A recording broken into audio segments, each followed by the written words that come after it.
Assalamualaikum warahmatullahi wabarakatuh. Perkenalkan nama saya Alwasati dengan NIM 1201142186. Saya dari Prodi Tadris IPS 2A. Ini saya untuk memenuhi tugas ujian akhir semester saya dengan mata kuliah yaitu Pendidikan IPS dengan dosen pengampu Bapak Nurdiansyah MPD.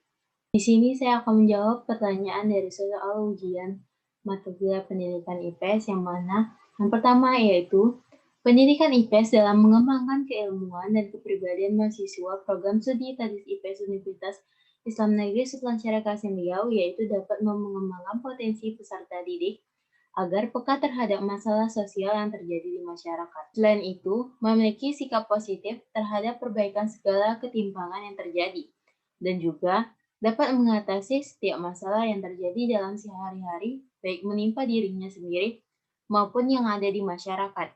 Selanjutnya, nomor 2, di sini saya mengambil isu sosial kontemporer, yaitu kurangnya anak muda mencintai budaya Indonesia. Besarnya arus globalisasi dan cepatnya pertumbuhan teknologi pada saat ini, sehingga banyaknya budaya asing yang masuk dan juga berkembang di Indonesia.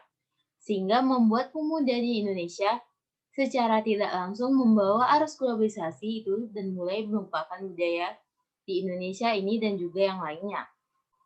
Dan pandangan saya terhadap fenomena itu adalah kita, yaitu anak muda Indonesia itu sendiri, boleh mengikuti arus globalisasi dan juga mengenal budaya asing, tetapi juga harus dan mengenal akan kayanya budaya Indonesia ini. Selain itu, juga harus bangga terhadap budaya Indonesia yang kaya ini. Dan kita dapat memanfaatkan perkembangan zaman dan teknologi dengan mengenalkan budaya kita terhadap negara lain. Selanjutnya nomor 3 yaitu transfer knowledge adalah memberikan ilmu pengetahuan dan juga pemahaman kepada seorang yang membutuhkan. Yang mana contohnya yaitu seorang teman yang bertanya tentang suatu materi pembelajaran dan teman yang lain memberitahu atau memberi penjelasan terhadap materi yang tersebut. Sehingga teman yang bertanya tadi paham dan mengerti. Dan transfer of load adalah memberikan nilai-nilai moral dan kebaikan. Yang mana contohnya adalah seorang guru yang memberikan pengajaran dan memberitahu tentang apa-apa nilai moral dan maupun tindakan yang baik, agar murid yang dapat berlaku yang baik maupun moral yang baik. Selanjutnya, saya akan menjawab pertanyaan nomor 4. Karena ilmu pengetahuan sosial sendiri mengacu lebih ke masyarakat dan sosial, walaupun di mana antara ilmu IPA dan juga ilmu IPS itu saling berkaitan. Yang dasarnya antara IPS dan IPA itu saling membutuhkan, IPA dengan alam dan IPS dengan sosial. Apabila saling dibedakan, maka negara tidak akan maju. Contohnya, seperti banyak orang yang membedakan antara IPA dan IPS, terutama pada pemilihan jurusan di SMA, yang mana orang beranggapan bahwa jurusan IPS itu nakal dan tidak pintar, sehingga kurangnya minat dan bakat di bidang IPS.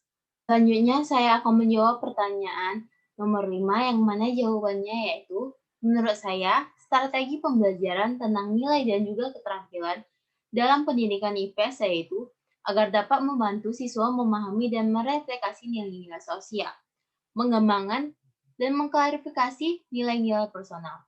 Untuk memaksimalkan partisipasi siswa, selain itu juga dapat mengembangkan dan mempraktekkan keterampilan belajar, baik individu maupun kelompok.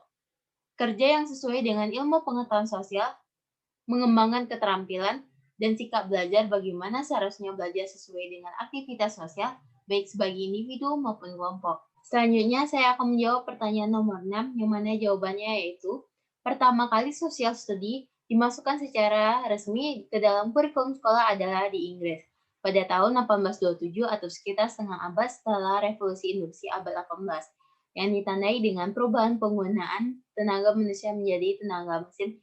Alasan dimasukkan social study ke dalam kurikulum sekolah karena berbagai akses akibat industri di berbagai negara di belahan dunia yang terjadi.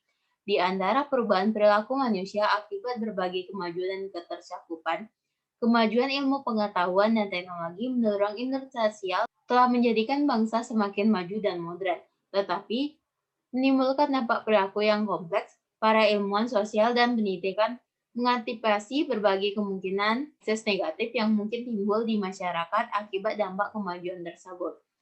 Dan Perbandingan pendidikan IPS di Indonesia di luar negeri, khususnya Malaysia, yaitu pendidikan IPS sekolah dasar atau SD bertujuan untuk pengembangan pengetahuan dan keterampilan dasar dari siswa yang mana berguna bagi kehidupan sehari-hari. IPS juga berkaitan dengan persiapan bagi anak-anak didik untuk peran dalam pembangunan dan juga pergaulan antara masyarakat global. Sedangkan kurikulum kajian Malaysia bertujuan untuk melahirkan murid yang setia terhadap negara, cinta tanah air, prihatin, dan berbangga sebagai rakyat Malaysia, serta berinteraksi secara baik dan mewujudkan masyarakat Malaysia yang harmonis, bersatu padu, demokratis, progresif, dan senantiasa mensyukuri nikmat Tuhan. Baiklah, itu merupakan jawaban pertanyaan dari ujian tengah semester saya. Maaf apabila ada salah dan kekurangan. Saya akhiri. Wabillahi taufiq wal hidayah. Wassalamualaikum warahmatullahi wabarakatuh.